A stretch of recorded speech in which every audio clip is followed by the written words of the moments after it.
Hey, what's going on, everybody? Chris Williams here, back with another episode. And today what I thought I would do is, it's been a while since I actually walked you through my actual desk. So I figured, why not? So for today, for your viewing pleasure, what I'm gonna do, I'm gonna walk you through every single thing that I have on my desk today, how I use it, and what it's for. So with that being said, let's hop into the video.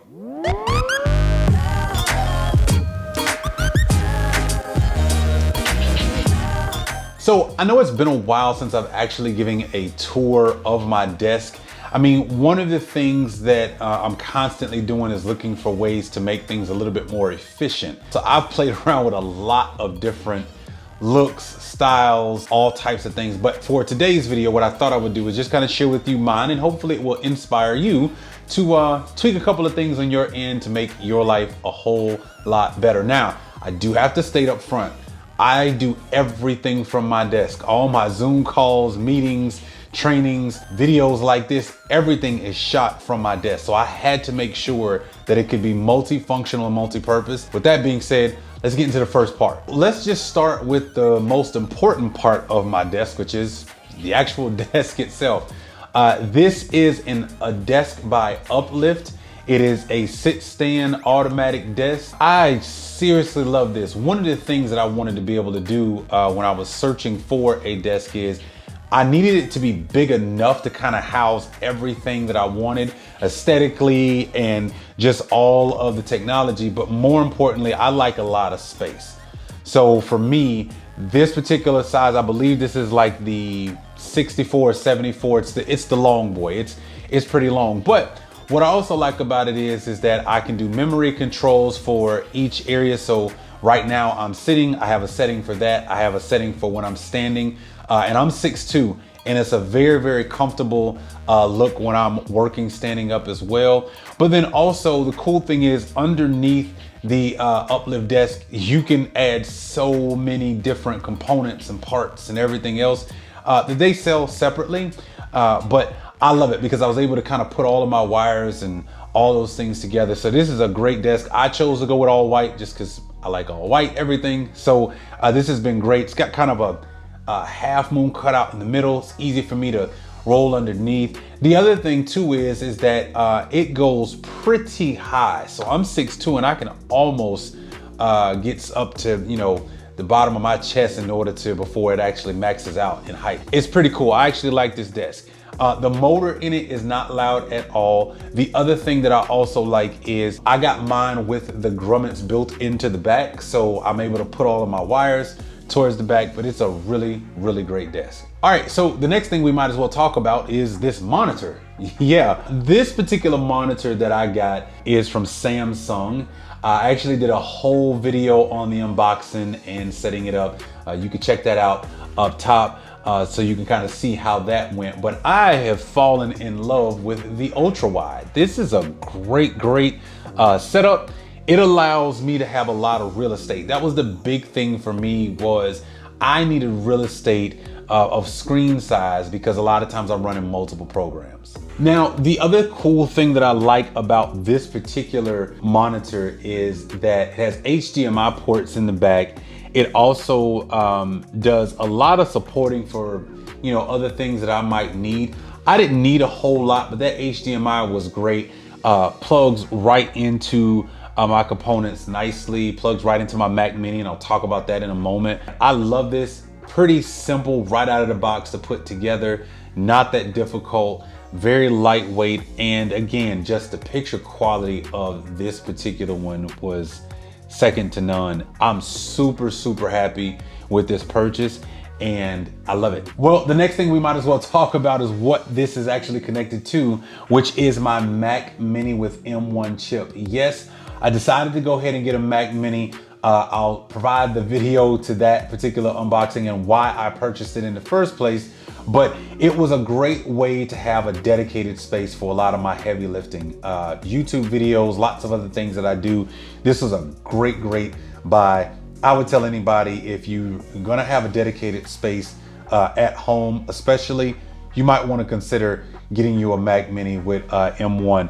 Very lightweight, can travel with me, which is a huge plus. Bring an HDMI cord with me I could plug in and go to work and do what I need to do. But the other thing is how quiet this thing is. There's no sound really whatsoever. And the other thing that I like is the fact that not only is it quiet, but it's lightweight, it can travel well.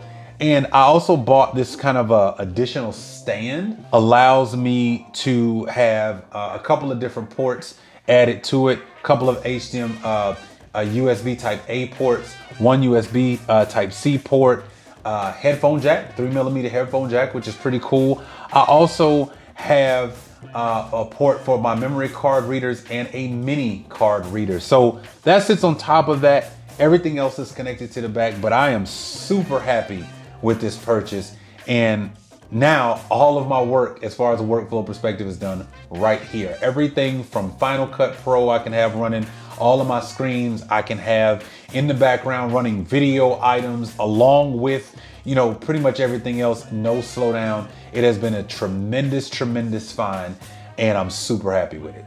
Now, the other thing that I have connected to it is a dongle that is connected to 2 terabyte Seagate solid state hard drives, which has been kind of where I store a lot of that heavy lifting. As you know, video can be seriously massive. So typically I'm working you know, on those hard drives a lot. Anything that I finalize, I dump over there and delete the rest off of my Final Cut Pro projects. But I use that. I also have a 500 gig Samsung T3 solid state hard drive as well. A lot of times one of those will travel with me depending on what I'm doing. If I'm continuing to work and I gotta be somewhere for an absorbent amount of time, or I'm gonna shoot a video while I'm away, I'll take that and dump that there, and then I have a place to be able to work once I get home. But I absolutely love them. They are great. Again, they're connected to a dongle to my Mac Mini M1. All right, so let's talk about the cameras I have here. I have 2 cameras on my desk that I use. Actually, it took me a while to try to figure out best way to do this. And hint, hint, I'm gonna give you some really great advice. Sometimes the lens will make all the difference. So this one behind me I actually have is the Canon M50, right? So that was kind of my first camera that I really started shooting a lot of video with, was my Canon T6i. Been using Canons forever. Learned a lot, I guess I will say, with that. And then I also am shooting, which is what is here now, I also have the Sony a6400.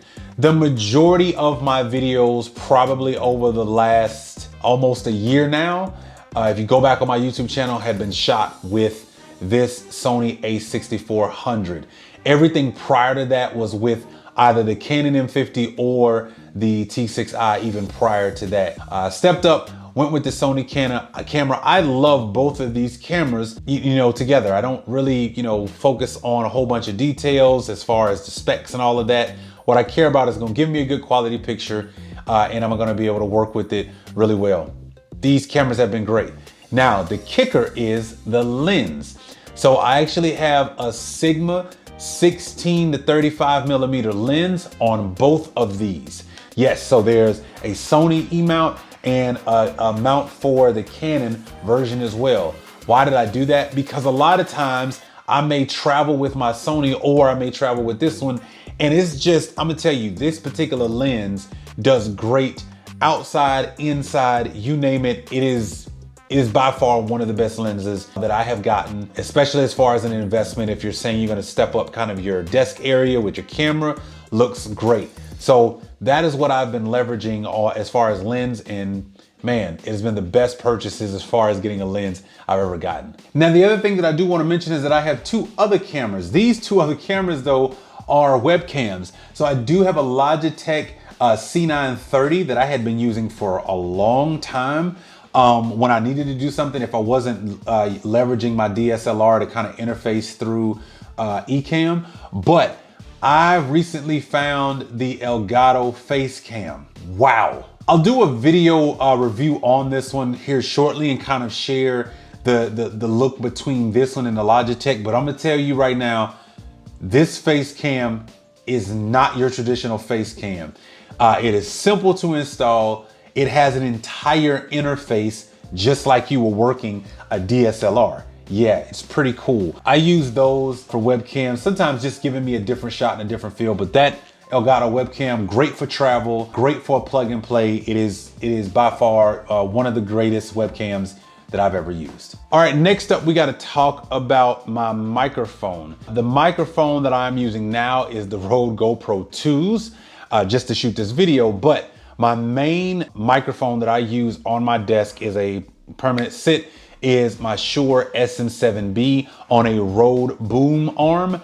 I will tell you, prior to using the Shure SM7B microphone, I had been using my Blue Yeti mic, having no qualms with it. When I stepped up to the Shure SM7B, it was really just being able to control a lot of background noise and making sure that I sound really good per audio.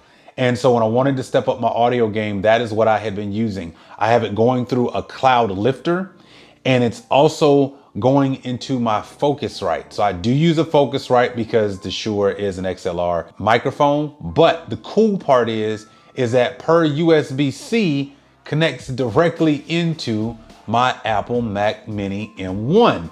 So it is a great system, easy to use. But man, this microphone, oh wow, it is pure butter to listen to on playback. Works really well. And the other cool thing is too that you can use it for a lot of different reasons. Podcasts, you know, even when I'm doing Zoom calls, I am leveraging my Focusrite Scarlett during my Zoom calls. So it sounds great. I look great because I'm typically interfacing through eCam with my DSLR. The difference in quality is definitely there. That is a real Shure thing. Did you like that? Now, one other thing I did want to point out with my cameras is I have them on arms, right? One of them is a Manfrotto arm, which has been one of the most sturdiest things I've ever purchased. I can move that arm in multiple different ways. Has a heavy clamp to it, which is awesome and doesn't hurt my desk at all, but I'm able to move it around and adjust it so many different ways. And so I love that particular arm. For my Canon M50, what I have that on, I also have that on an arm, but I kind of had to makeshift that. I'll actually provide a video of how I figured out how to mount this so that I could actually move it left to right and up and down. That is the way I keep my cameras level, and that's the way I found the best for me based on my setup. All right, next up, let's talk about my speakers on my desk. I have been rocking with these speakers. I believe I purchased these speakers at least 5 years ago. No issue whatsoever. That is a sound set speaker with a subwoofer from Edifier. And I found these on Amazon. Again, they fit with the aesthetics of all white. The subwoofer kind of has this alien look to it. So I've loved that as well. But again, they fit with my desk kind of theme and kind of the concept of just all white everything as much as possible. And I love them. They sound amazing, and you don't even have to turn them up all the way.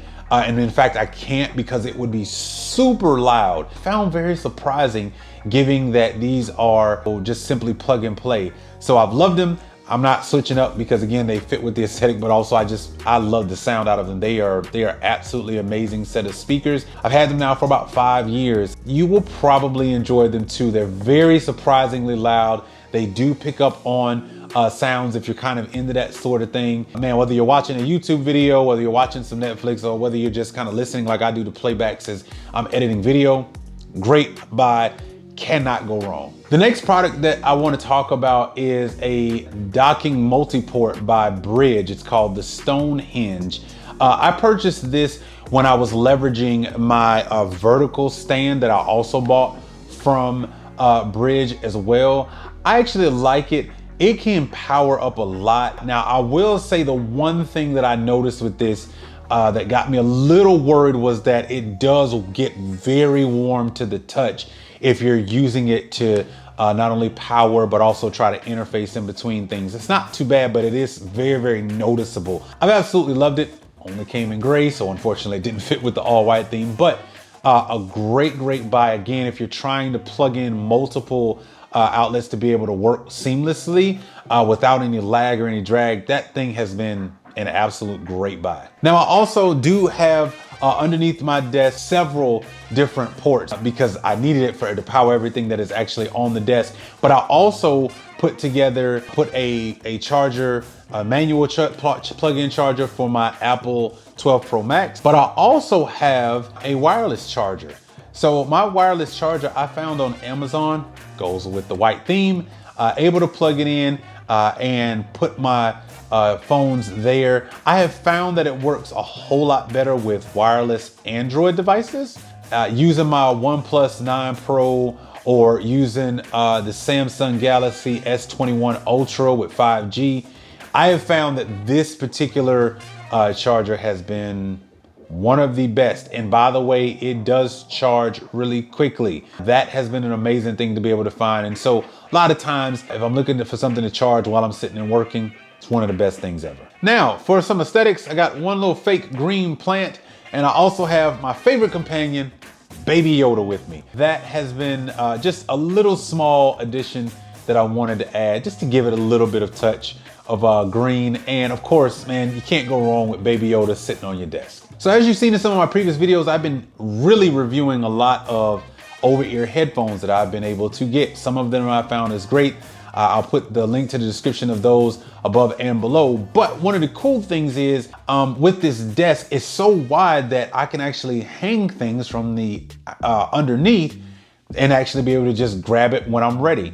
So I actually put two hangers basically that are kind of used with 3M sticky right underneath, and I'm able to hold two pairs of headphones on either side. So I have 4 over ears connected on either side, so that way they're just easy. I can just kind of grab them right up from underneath and go to work and use them the way I want to. But that was a great addition that I was able to put together for this particular desk. Well, hey, I want to say hopefully something I shared with you about my desk actually inspires you to continue to upgrade your desk and make it your own. If you've seen some great additions, let me know what you've done in the comment section with your particular desk setup and how it's worked best for you. Love to be able to shout you out and just kind of see how you've gotten creative with your space. Have a great day, and I'll catch you guys in the next episode. Hey, hold up. Hey, look down there. Yeah, down there. Yep, right there. Yep. Look to the right. Yeah, hit the button.